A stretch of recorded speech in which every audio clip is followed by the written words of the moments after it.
Olá, bem-vindos! Direito Penal Tecnológico. Como se dá nos tempos atuais a prevenção, a investigação e a punição efetiva dos crimes informáticos? O direito penal tradicional está preparado para enfrentar os desafios que ameaçam a democracia tecnológica, que ameaçam a educação digital e também as inovações científicas? Comigo hoje no estúdio, 2 convidados especialistas em direito penal. Um deles é o nosso conhecido professor Luciano Santos Lopes, componente do INESP, que mais uma vez nos concede a honra da presença dele aqui no estúdio. Já o nosso segundo convidado é o desembargador do Tribunal Regional Federal da 6ª Região, Dr. Gregory Moreira de Moura, mestre em Ciências Penais e doutor em Direito Constitucional pela UFMG. Desembargador Gregory foi diretor nacional e regional da Escola de Advocacia Geral da União, autor de obras jurídicas como Do Princípio da Co-Culpabilidade no Direito Penal, entre outras obras.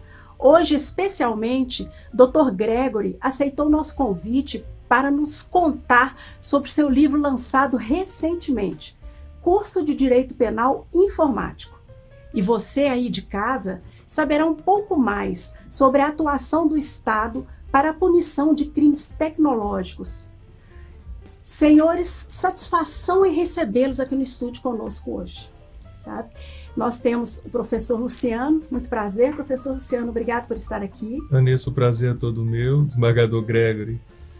Prazer revê-lo e cumprimentá-lo pessoalmente da recente posse da criação do nosso Tribunal Regional da 6ª Região. Que conquista, que vitória e que alegria vê-lo assumindo esse posto tão digno e dignificado pela sua presença. Faço minhas suas palavras, viu, professor? Prazer recebê-lo, satisfação mesmo, viu? Muito obrigado a todos vocês aí pelo carinho de sempre. Queria cumprimentar todos os telespectadores, Vanessa, Luciano, muito obrigado. E vamos falar um pouquinho aí desse tema tão bacana e moderno, que é o direito penal informático e essas questões de tecnologia e direito. Por isso, professor, eu te peço licença para eu fazer a primeira pergunta para o nosso entrevistado. O que é o direito penal tecnológico?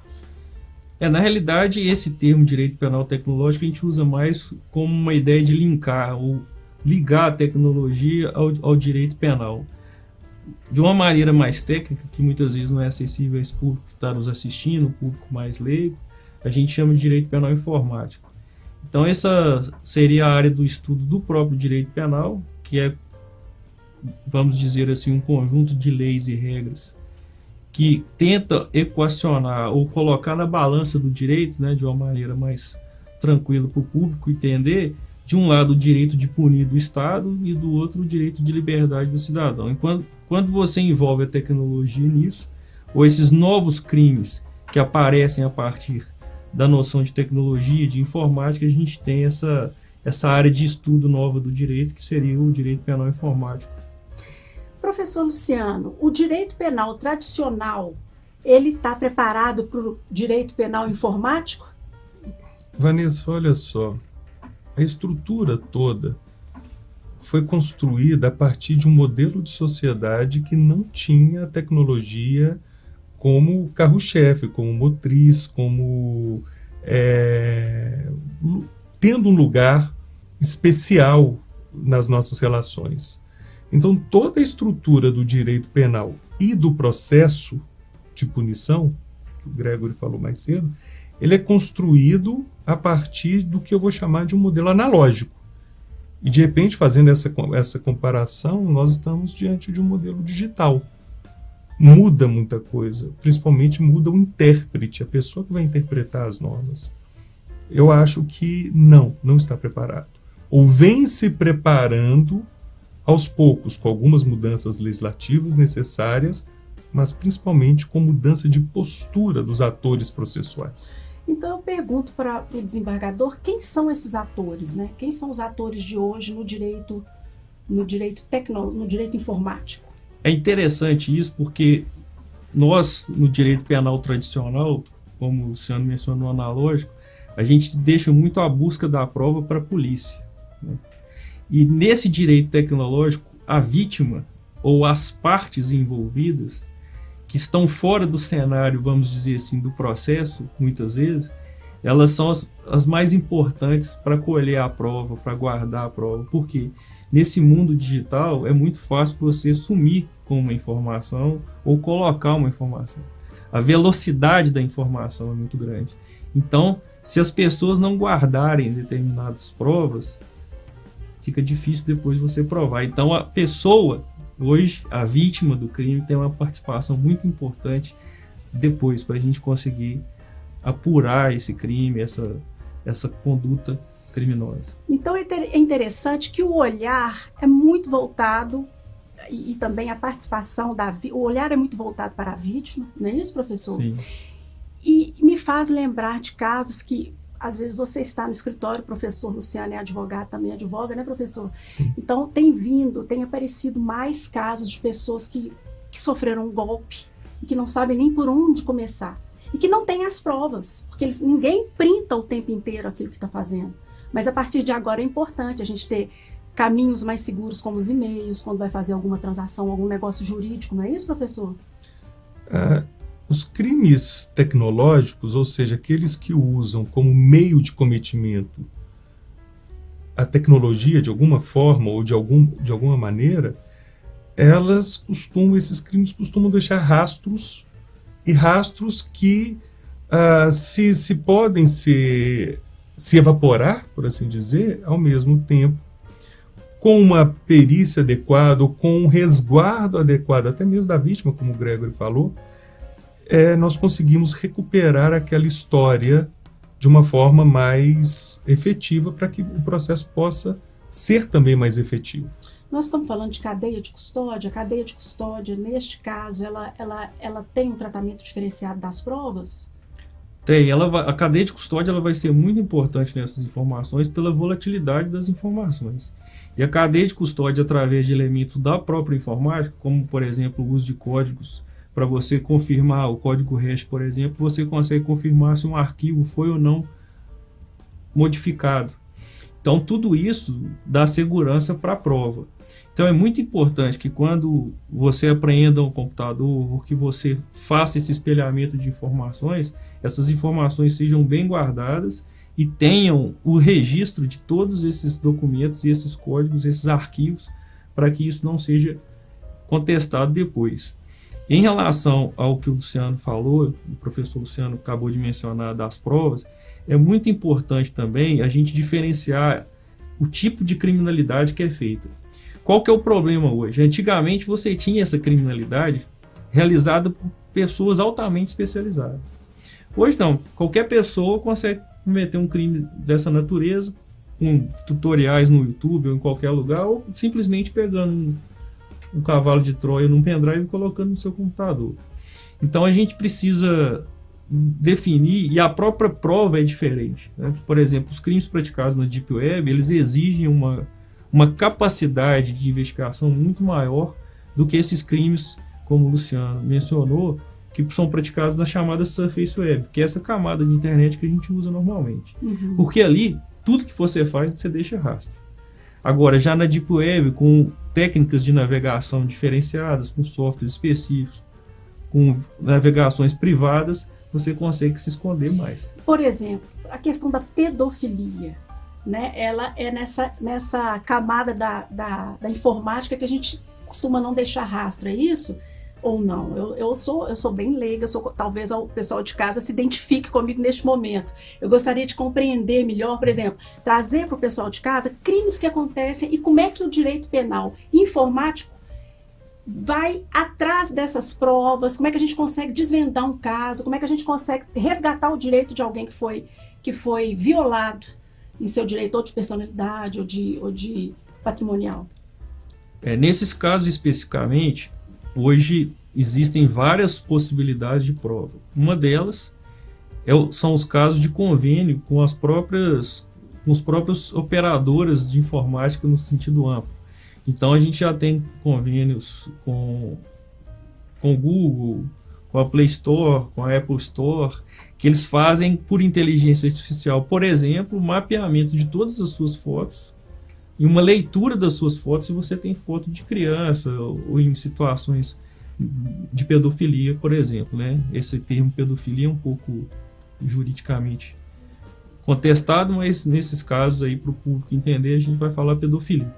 Então, por exemplo, a gente já teve caso para julgar, que foi um caso em que a pessoa foi descoberta no Brasil porque ela mandou um vídeo para um indivíduo nos Estados Unidos que foi preso nos Estados Unidos porque rastrearam a nuvem dele e descobriram aqueles vídeos na nuvem dele nos Estados Unidos. Então, na prisão efetuada nos Estados Unidos, a gente chegou a pessoas no Brasil. Então, a gente hoje já tem muitas técnicas, inclusive essa é uma delas, para fazer esse tipo de identificação.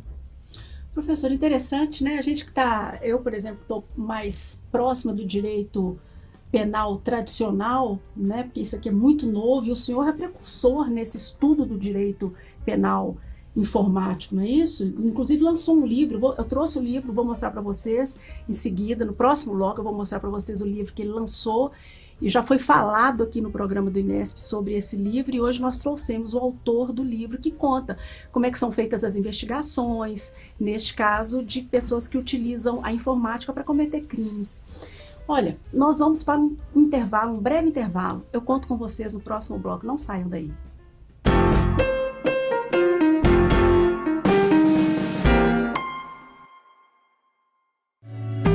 Em 2 anos, o número de brasileiros com fome dobrou. Eu suporto, mas criança não. Tá tudo muito caro, né? Não tenho condições. Muitas comunidades sofreu o mesmo que eu estou sofrendo, né? Quando você colabora com a LBV, você ajuda a combater a fome. Não faltando a comida, a gente já tem mais aquela força para seguir em frente. Obrigado e quem puder ajudar, ajude mais. Doe agora, porque a fome não espera. Fundado em 1980, o Hospital Nossa Senhora de Lourdes é filantrópico e sem fins lucrativos. E hoje atende a mais de 110 mil habitantes de Nova Lima, Raposos e Rio Acima. O Hospital Nossa Senhora de Lourdes, eu me sinto como se eu estivesse em casa. Só tenho que agradecer, sou muito bem tratada. Aqui eu tenho eles como se fosse a minha família. O Hospital Nossa Senhora de Lourdes é o único da região responsável pelo atendimento aos usuários do SUS, nos casos clínicos e cirúrgicos de média complexidade. Possui pronto atendimento adulto e pediátrico com funcionamento 24 horas, contando com plantonistas da pediatria, clínica médica, cirurgia, ortopedia, obstetrícia e anestesiologia. E ainda conta com serviço de hemodiálise e um centro de tratamento intensivo. Hospital Nossa Senhora de Lourdes, humanidade, carinho e atenção à vida.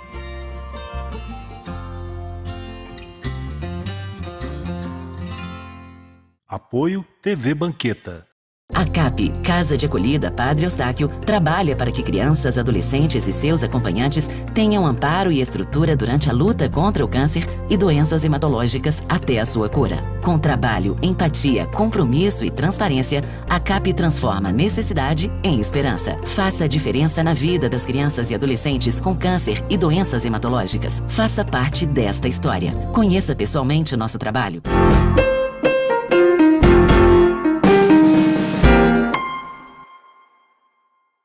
Estamos de volta com o Dr. Juarez, apresentando a peça do Memorial do INESP. Qual é a peça, Dr. Juarez?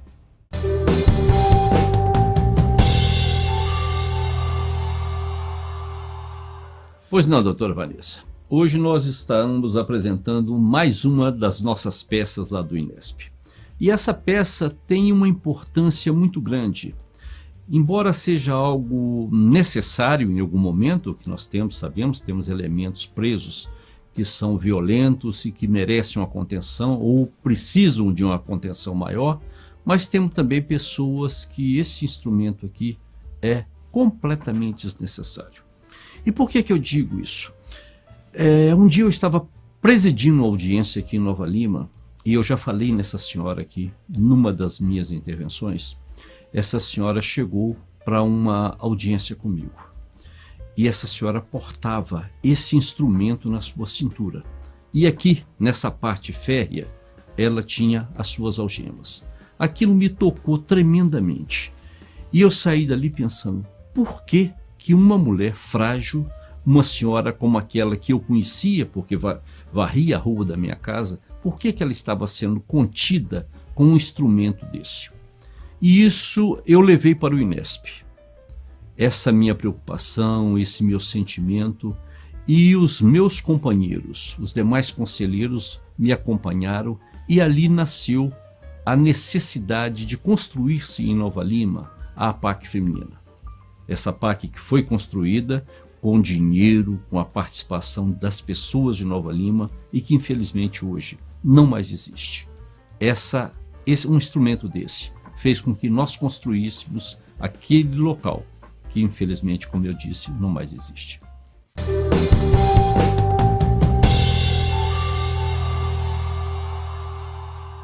Obrigada, Dr. Juarez. Voltando aos nossos entrevistados, pergunto, professor Luciano, como caminham direito penal tradicional e direito informático neste momento no Brasil? Vanessa, olha só, eu estava falando com o Gregory mais cedo e reforço, nós temos um modelo tradicional de criminalidade que infelizmente não vai ceder porque somos humanos, infelizmente o crime faz parte da lógica humana. O que nós conseguimos é limitá-lo, é tentar deixá-lo em tamanho tolerável. E para isso eu acho que o judiciário ele já se organiza de uma forma a seguir os seus caminhos, com seus erros e com seus acertos. Ainda é um judiciário seletivo, não pelos seus protagonistas, mas porque nós ainda temos necessidades de buscar igualdades também na seletividade do judiciário. Mas a criminalidade que eu vou chamar de contemporânea, atualizada, ela trabalha com parâmetros, ela trabalha com metodologias de investigação, de punição, de própria tipificação. Tipificar é determinar as condutas como crime, que são muito novas. E ao ser muito novas, nós dentro do sistema de justiça somos um tanto quanto engessados, porque muito formais. A formalidade é uma garantia. É uma garantia Sim. de que existem regras a serem seguidas. Mas, ao mesmo tempo, ela nos faz menos móveis, menos flexíveis para adaptar, para receber novidades. Então, o que eu vejo que temas da criminalidade mais tradicional já estão contingenciados e nós conseguimos saber onde erramos e onde acertamos. Infelizmente, erramos muito, mas acertamos muito também. Sim. E nessa criminalidade não tradicional, da qual o desembargador Gregory hoje é uma referência na criminalidade informática ou criminalidade tecnológica, nós estamos aprendendo a lidar com elas, desde o legislador, que ainda está aprendendo a melhor criminalizar, até nós, os operadores, advogados, magistrados, promotores, delegados, investigadores, enfim. Acho que nós estamos aprendendo a lidar com esse fenômeno. Então, respondendo, estamos aprendendo a lidar com este fenômeno. Sim. Desembargador, a incidência de crimes tecnológicos, qual que o senhor destacaria para a gente? Qual o crime que mais acontece? O que mais salta aos olhos? Essa informação ela é importante ser dada para a população e é uma preocupação muito grande na esteira do que o professor Luciano já mencionou. Hoje a grande criminalidade no mundo é a criminalidade cibernética, no mundo. Nós tivemos aí um aumento na pandemia de mais de 230%. Nós temos aí, só no mês de janeiro de 2021, na Delegacia de Crimes Cibernéticos de Belo Horizonte, registrados mais de 5 mil crimes em um mês. E a gente tem dados estarrecedores no mundo, né, que esse mercado ele movimenta bilhões de dólares por ano. Então, a grande criminalidade hoje é uma criminalidade informática voltada muito mais para crimes contra a honra, acho que a maioria, e crimes contra o patrimônio. os chamados golpes aí de WhatsApp, né, de Instagram, de hackeamento de páginas e por aí vai. Mas a gente tem um setor muito preocupante, que é a questão do terrorismo digital. Hoje você consegue, a população às vezes nem fica sabendo, mas em 2010, por exemplo, nós tivemos um vírus, chama Stuxnet, criado na Bielorrússia para invadir o sistema de enriquecimento de urânio do Irã e conseguir parar todas as usinas de enriquecimento do Irã sem nunca ter pisado no Irã. Então, essa criminalidade é uma criminalidade que não tem rosto, né? Esse é um grande problema.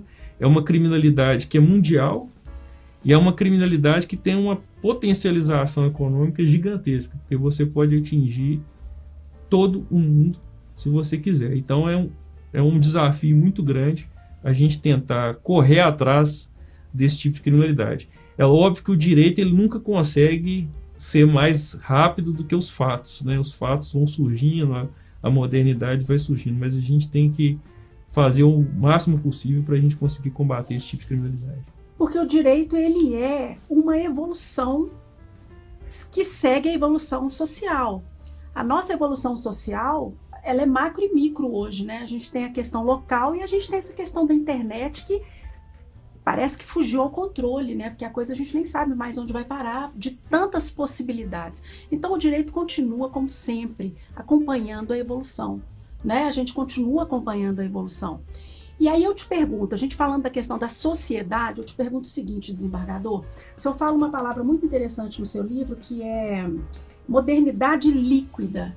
Você poderia explicar para a gente o que é modernidade líquida e o que vem a ser essa modernidade, né? Qual que é o impacto dela na nossa sociedade hoje? Esse termo modernidade líquida ele foi criado por um sociólogo, né, chamado Zygmunt Bauman, escreveu vários livros nesse sentido. E o que ele fala relacionado a isso? Nós vivemos uma modernidade em que, na modernidade, as relações sociais elas não são sólidas igual eram antigamente. E isso gera uma série de problemas e isso foi aumentado pela tecnologia. Então essa é aquelas, se eu pudesse explicar para o nosso telespectador que não é do direito, eu diria o seguinte: quando a gente conversa com a avó da gente, ela fala assim, antigamente o direito funcionava, as pessoas não furtavam, as pessoas se comportavam de acordo com o direito. Mas na realidade, elas eram assim porque as relações eram sólidas. O criminoso ele pensa no que ele vai ganhar, no que ele vai perder. As pessoas se conheciam, as pessoas tinham muito a perder se cometesse um crime. A ética, a moral, os outros instrumentos de controle social, as instituições, elas eram fortes, funcionavam. Hoje não. Hoje a gente teve com a modernidade líquida, e isso o Bauman fala muito bem, o esfacelamento das relações sociais. Ou seja, as relações que eram sólidas, ou seja, o direito não precisava ser usado tanto, porque os outros instrumentos de controle sociais, que são muito mais efetivos, funcionavam. Então essa modernidade líquida, ela aumentou a partir da tecnologia, criou essa hipótese. Eu brinco com meus alunos no seguinte sentido: eu não consigo acabar com as minhas amizades, né? Mas essa turma de hoje, ela vai ali, clica no Facebook, o sujeito desaparece e nunca mais vê. As minhas amizades são sólidas, são amizades de infância, que eu conheço o pai, a avó, sou padrinho do filho. Então, isso gera uma conexão social, o sentido de comunitas, de comunidade, de compartilhar, de compartilhar. E quando você compartilha, você se sente pertencente à comunidade, não vale a pena você cometer o crime. Sim. E o professor Luciano falou um negócio interessante, porque nunca foi objetivo do direito penal acabar com a criminalidade, porque ela não vai acabar. Ela precisa ser controlada, não é isso, professor? Não tem como a gente eliminar essa faceta, porque é uma faceta humana. Somos humanos. Somos humanos, né? Então a gente deve sempre lembrar disso, que a questão do direito penal é apenas para regular a nossa convivência em sociedade, como todo direito, né? E a questão do anonimato, quando eu falo de direito tradicional, porque o professor é meu contrapeso aqui com relação ao direito tecnológico e o direito tradicional. Quando a gente fala de direito tradicional, a gente fala dessa convivência sólida, né, professor? Que nós tínhamos e que ainda temos, mas que quando a gente vai para o mundo da internet a gente não tem. Então nós somos cobaias nesse novo momento diferente que está aí acontecendo. E é por isso que eu pergunto se o direito penal tradicional e o direito tecnológico, se eles estão conseguindo conviver. E a resposta do professor, lembrando a vocês, é que a gente está tentando. Não é isso, professor? A gente está aprendendo um momento. É um momento novo para todos nós. Se nós pararmos para pensar, Vanessa, a tecnologia faz parte de todas as nossas relações. Nós estamos usando a tecnologia agora para chegar até vocês. Quantas pessoas nós já conversamos hoje? Quantas pessoas nós interagimos diariamente? Milhares, a depender da sua profissão, a depender da sua comunicatividade. E quando nós trazemos, Vanessa, isso tudo para dentro do direito, e não só o direito penal, mas aqui o direito penal, que é a minha área de concentração, a do desembargador Gregory Idem, quando nós trazemos isso para dentro do direito penal, essas mudanças elas se tornam diárias. Então, eu não consigo nem verificar o direito tradicional, o direito tecnológico, porque hoje nós somos tecnológicos. A tradicionalidade recebeu a tecnologia. Veja, hoje a inteligência artificial auxilia o meu trabalho, o do magistrado, o do jornalista, de cada um de nós. Então, quando a gente fala em estratégias tradicionais e não tradicionais de combate à criminalidade ou de atuação perante a criminalidade, ela vem em várias frentes. Quando a gente fala de lavagem de dinheiro é a mesma coisa, quando a gente fala de crimes tributários, quando nós falamos de crimes financeiros, quando nós falamos de crimes tecnológicos. Porque, e aqui termino, todos os crimes, ou crimes de várias ordens, Gregory me confirma ou me refuta, podem ser cometidos através da tecnologia. Vários crimes tradicionais ou não. Então, no fundo, eu não consigo mais separar isso tudo. A tecnologia é um mecanismo muito mais rápido e eficaz de cometimento de crimes, e nós temos que nos apropriar da tecnologia como mecanismos de prevenção e repreensão aos mesmos crimes. Não sei se você conseguiu me fazer entender. Sim, conseguiu sim. Inclusive a gente vê que há uma... voltamos ao que o senhor disse, que nós estamos aprendendo. Nós estamos aprendendo, e o precursor está aqui do nosso lado. Olha o livro dele aqui, eu queria mostrar para vocês. Este é o livro que o professor lançou, foi mostrado no programa passado, no programa anterior, e a gente trouxe novamente porque é um tema muito pertinente, é um tema em que estamos inseridos e que o INESP traz para vocês de primeiríssima mão. Eu vou contar mais coisas para vocês no terceiro bloco, mas aí tem coisas técnicas e tem coisas peculiares de cada um dos nossos entrevistados. Nos aguardem no próximo bloco, nós vamos para um intervalo.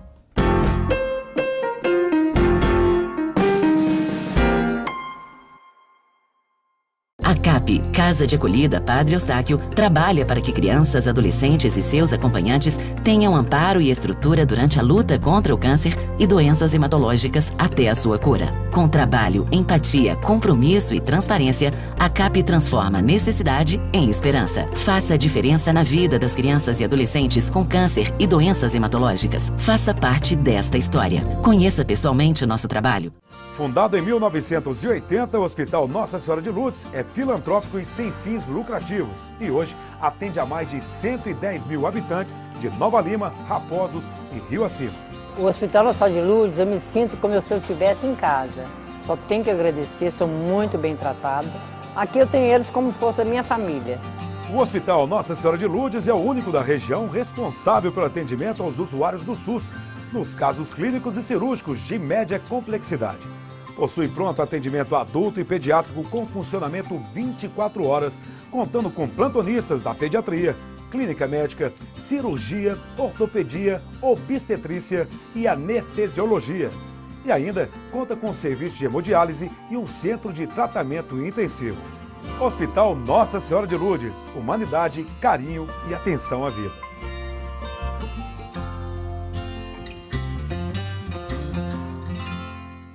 Apoio TV Banqueta. Em 2 anos, o número de brasileiros com fome dobrou. Eu suporto, mas criança não. Tá tudo muito caro, né? Não tenho condições. Muitas comunidades sofreu o mesmo que eu estou sofrendo, né? Quando você colabora com a LBV, você ajuda a combater a fome. Não faltando a comida, a gente já tem mais aquela força para seguir em frente. Obrigado, e quem puder ajudar, ajude mais. Doe agora, porque a fome não espera.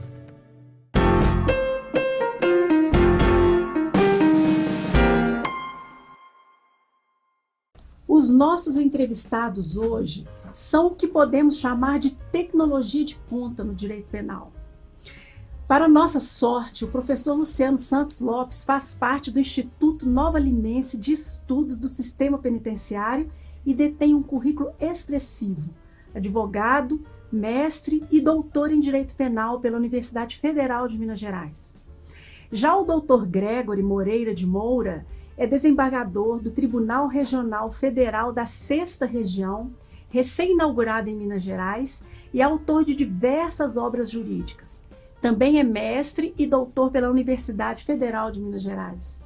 Entre os livros publicados pelo Dr. Gregory, há um que já me autoriza ao convite à queima-roupa, do senhor voltar aqui no programa, que é um livro que chama-se o seguinte, Do Pinheirês ao Português, uma história da cultura mineira. Deve ser um livro peculiar, com histórias interessantíssimas, porque o professor morou muito, o desembargador morou muito tempo em Juiz de Fora, é mineiro de comer pão de queijo, não é isso, professor? Não é isso? Exatamente. Como é que é esse livro? O que esse livro traz? Nós não podemos falar agora, nós vamos mudar de tema, o tema é jurídico, mas uma hora nós vamos falar só de coisas de Minas Gerais com o desembargador. Esse livro é uma história de uma criança que muda de Juiz de Fora para o interior de Minas, mais para o interior, vamos dizer assim, de João Pinheiro. E a partir dali ele tem uma descoberta de uma nova linguagem. Uma linguagem que eu chamei de pinheirês, porque era falada lá em João Pinheiro. E a partir dessa ideia a gente teve uma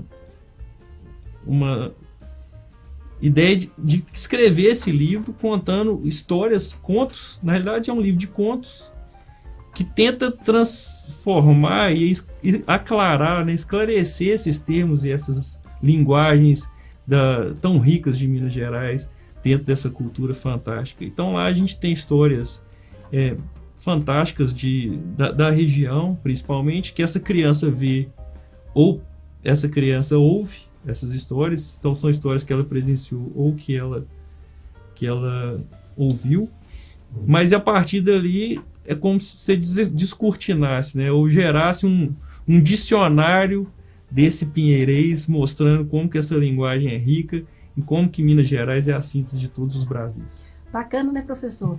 Diz que tem Minas é a livro... essência do Brasil e eu diria do mundo. Pois é, tá vendo? E tem também poesia. A poesia ainda está no prelo, né? Eu vou lançar um livro em breve que tem o título de Centelhas Poéticas. Aí, ó. Que são 35 poesias ou textos esparsos escritos aí falando de mãe, de família, de casa, de ser mineiro, de nostalgia, enfim. É um brinde a todas essas questões que a gente precisa falar e que a tecnologia deixou um pouco de lado, né? Eu falo no prefácio do livro que era preciso desmaquinar e descoisificar num mundo em que tudo é máquina e coisa. Então é um resgate, um pouco do resgate desse lado humano que a gente tem, que a tecnologia vai fazendo a gente esquecer. Tá vendo? Professor, o direito de punir, né, e o dever de punir do Estado, a gente continua seguindo esse caminho, não é isso? E nós percebemos durante esse programa que não há uma separação entre direito penal tradicional e direito penal tecnológico. É tudo um emaranhado só que nos faz chegar num objetivo comum, que é proteger o direito de cada pessoa e de bens. Não é isso, professor? Você poderia falar um pouco mais sobre isso pra gente? É muito mais legal falar da poesia do Gregory. Mas nós vamos voltar para o jurídico aqui, mas nós vamos trazer o Gregory. Ele já está assim, ele está intimado.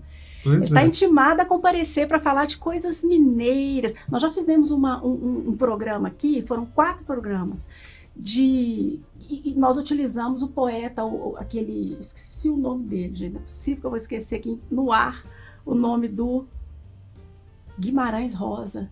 Tá? Nós falamos sobre Cordisburgo e viemos trazendo casos de Cordisburgo, Minas Gerais, né, da cidade Sete Lagoas, Nova Lima, Belo Horizonte, viemos contando como que é o direito, como que ele via o direito, que ele anotava, né?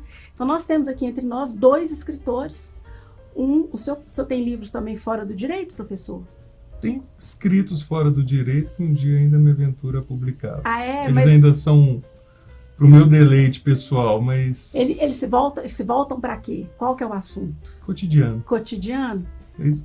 Você me perguntava, cotidiano, acho que nós estamos tão engessados no nosso cotidiano, ou na nossa falta de percepção do cotidiano, que toda vez que eu me vejo assim, eu me lembro do Chico Buarque com a música Cotidiano.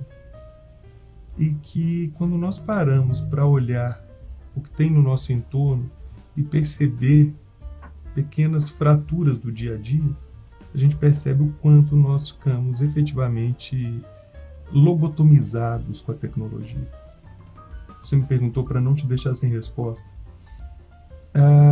A tecnologia, ela é um modo, eu diria, Greg, não sei se você vai concordar comigo, o modus operandi dessa modernidade livre. É a forma que nós temos de lidar com o convívio. Coisas que antes, eu tenho um pré-adolescente em casa, você já passou por isso, a forma que com a qual eles lidam com o mundo é totalmente diferente da nossa. Eu leciono há 20 e tantos anos, eu percebo essa mudança a cada geração que passa por nós, né, Gregor? E o direito penal também tem que perceber essas mudanças. Nós não temos como punir como puníamos antes, porque os crimes adquirem contornos diferentes. A forma de atuação do Estado também tem que adquirir. E a tecnologia, se ela, por um lado, otimiza a prática de crimes, é muito mais fácil hoje. Você consegue... Gregory falou no bloco passado de um determinado vírus oriundo da Bielorrússia que atingiu usinas nucleares no Irã, salvo engano. Isso.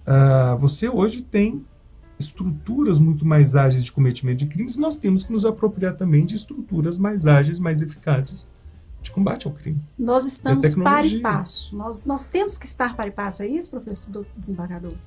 É exatamente isso que o Luciano falou. Na realidade, existe a cultura da criminalidade tecnológica que usa todas essas tecnologias e sempre está na frente do Estado e da própria legislação, mas a gente não tem em contrapartida a cultura de educação digital para que se evite esse tipo de criminalidade. Por quê? Como eu disse, a prevenção a esse tipo de crime não passa simplesmente por políticas públicas, que é o que a gente se sente seguro e o que a gente sempre atuou relacionado a isso no direito penal chamado por vocês de tradicional. O que acontece é que hoje a prevenção passa muito por mim, pela forma como eu uso a ferramenta. A gente tem que lembrar, e a gente falou muito aqui, que a tecnologia ela é fundamental para a sociedade humana hoje. E, inclusive, a Deep Web, que muitos falam como um sinônimo de criminalidade, ela é fundamental para você usar dados sigilosos, para você compartilhar dados importantes, para você ter o seu aplicativo de banco que põe muita informação pela Deep Web. A Deep Web ela tem uma parte chamada Dark Web que é utilizada para o cometimento de crimes. Mas a função da tecnologia é nos servir. Eu tinha um professor que é um grande mestre até hoje lá na faculdade, de Juiz de Fora, né, na Federal de Juiz de Fora, que é o professor João Bosco Cascado. Ele diria o seguinte: a gente tem que usar o direito, a gente não pode ser escravo do direito. A gente tem que usar o direito, e eu uso isso também para a tecnologia, parafraseando ele, para servir o homem, não o contrário. Né? Então a gente tem que lembrar que o importante é como você usa a ferramenta. E na questão preventiva, eu pergunto para você, telespectador que nos está assistindo, você tem antivírus no seu celular? Você olha a origem de um link quando você vai clicar nele? Você clica em todas as mensagens que você recebe por SMS. Se você está fazendo isso, você é uma vítima potencial de crimes cibernéticos. Então a gente precisa ter os cuidados para que a gente não sofra isso. Você toma esses cuidados na rua, né? Você guarda seu celular, você não passa em determinadas ruas, né? Você já criou esse hábito no crime tradicional, mas a gente precisa criar esse hábito aqui, ó, usando o nosso domicílio virtual, que é o celular. Como que a gente pode fazer isso, professor? Como que a gente aprende a se prevenir? Porque nós temos as vítimas, todos nós, são pessoas comuns, né? Pessoas que às vezes não entendem de computação e tem uma arma dessa na mão, que é quase uma arma, né? Dependendo de como for, vira uma arma. Então eu te pergunto, como é que a gente aprende a se prevenir? Você de casa, como é que você vai aprender a se prevenir? O professor tem alguma regra? Tem algumas regras que a gente pode falar com o pessoal. A primeira delas é, leiam o que vocês instalam nos seus telefones. Porque o grande problema de muitas invasões no seu telefone é porque você autorizou esse tipo de informação e de acesso a essa informação. Então cuidado, nada na internet, nada em aplicativo é de graça. Quando você assume e atinge ou coloca no seu telefone um aplicativo, você está pagando ele de alguma forma, ou com informação, ou com dados, ou de alguma forma nesse sentido. Então, leiam as informações, leiam o que você está compartilhando. Se você está dando acesso à sua localização o tempo todo por uso do aplicativo, se você está dando acesso à sua galeria de fotos, que às vezes você tem muita intimidade. Eu falo com todo mundo, a gente fala muito que a casa é asilo inviolável na Constituição. Eu digo que hoje o celular é o seu domicílio virtual, é o seu asilo inviolável. Você tem muito mais informação aqui do que dentro da sua casa. Você não protege sua casa? Então a dica é, proteja isso aqui como se fosse sua casa. Tenha pastas seguras, tenha aplicativos de senha, de gerenciador de senhas. Façam verificações das etapas em todos os aplicativos que tiverem. Muita gente usa no WhatsApp, mas esquece do Instagram. Usem antivírus bons no seu celular. Muita gente não usa. Por quê? Você não vai evitar 100% que você seja vítima de crimes informáticos, mas você vai jogar aquele indivíduo para outro indivíduo que não tem. Então a chance de você ser vítima diminui. Se ele pega 20 celulares ou 20 WhatsApps que ele quer clonar, mais 3 tem verificação em 2 etapas, isso vai dificultar o processo para ele. Ou ele vai ter que usar outros tipos de tecnologia mais apurados. E normalmente ele vai os que não têm esse tipo de segurança. Entendi. Professor, o senhor tem alguma mensagem para deixar para a gente aqui hoje? Nosso programa está chegando ao final. Eu agradeço a presença dos dois. Vocês gostariam de falar alguma coisa a mais para o pessoal de casa com relação à tecnologia e à segurança?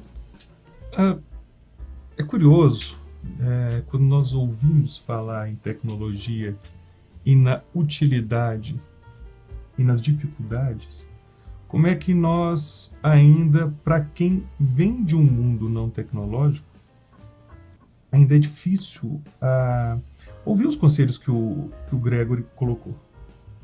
Porque nós vemos um mundo diferente daquele que nós conhecemos. Né?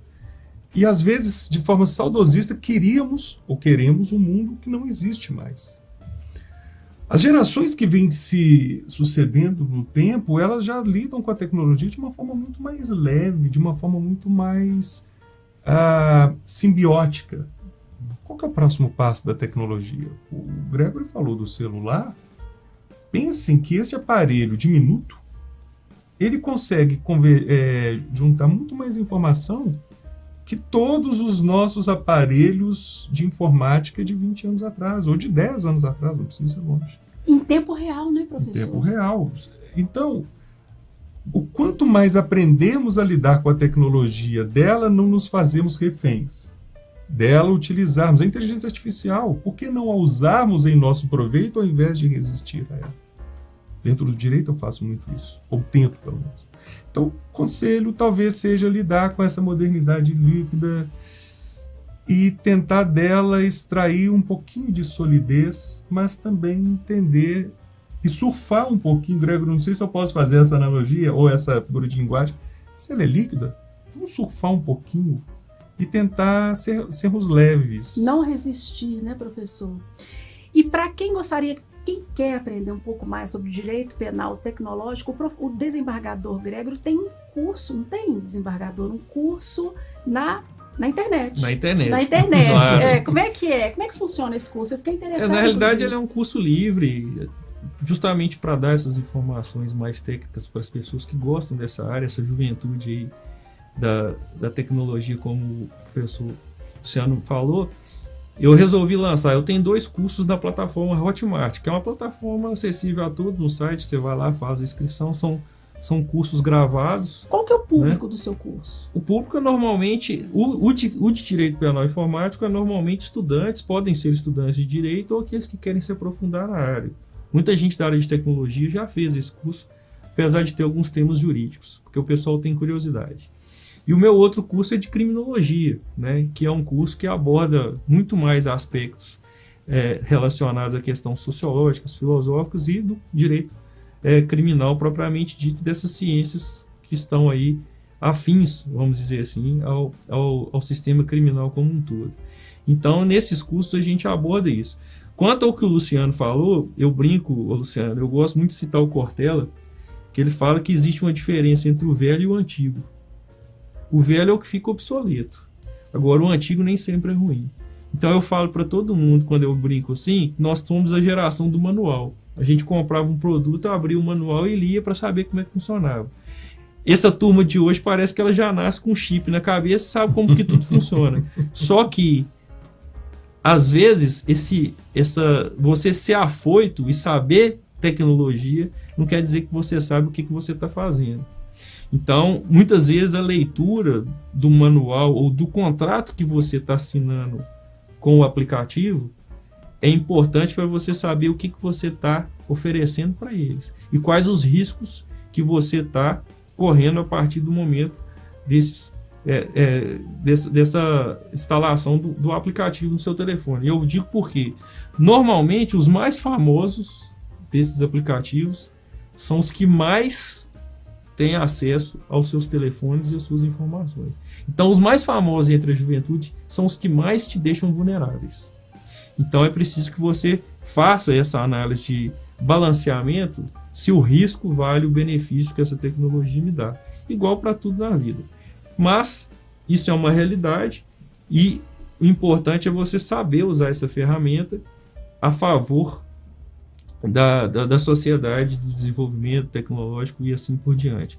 Isso é uma realidade no direito e nós precisamos adaptar tanto a nossa forma de ver o direito como a nossa forma de interpretar a legislação brasileira, que muitas vezes não está acompanhando os fatos, mas muitos desses crimes já existiam no Código Penal desde 1940. O que mudou foi só a forma do modo de execução do crime. Exatamente. E a ofensa ao patrimônio é a mesma, a tipificação no Código Penal é a mesma. Então não adianta ter essa ânsia de querer mudar a legislação para acompanhar os fatos. Muitas vezes é o olhar que determina a diferenciação do que nós já temos.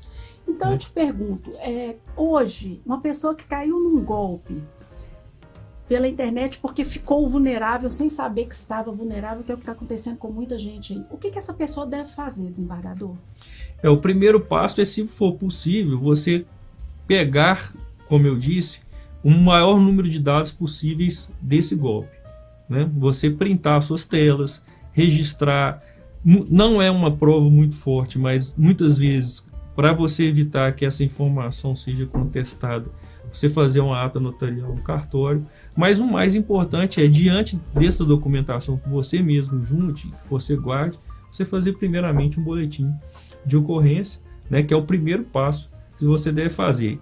Avisar as pessoas, os seus amigos, se você teve um golpe de WhatsApp, se você foi clonado, avisar essas pessoas para que elas não caiam nesse tipo de golpe também, né? Porque às vezes foi clonado, mudaram a foto do seu telefone, enfim, vários desses golpes. Outra coisa que é importante você fazer, comunicar-se com o seu gerente de banco ou com alguém do banco para evitar que essas transferências sejam feitas, né? Então você bloqueia temporariamente o seu cartão ou a sua conta em contato com o seu gerente, enfim, para você evitar que tenha algum prejuízo ou que você cause indiretamente prejuízo a outras pessoas. Então, essas condutas básicas aí eu acho que são importantes. Agora, isso depende muito do caso e do tipo de golpe. Se é um golpe empresarial, aí a gente tem que analisar outras questões de segurança de informação e por aí vai.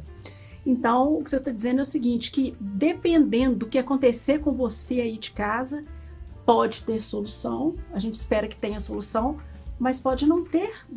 Você não disse isso, mas é difícil a gente chegar na conclusão de um caso como esse? Pode não ter, porque hoje os golpes eles são muito bem elaborados por alguns criminosos que têm esse know-how, né? É como eu disse, o problema da criminalidade cibernética hoje é que antigamente ela exigia um grau de sofisticação muito grande.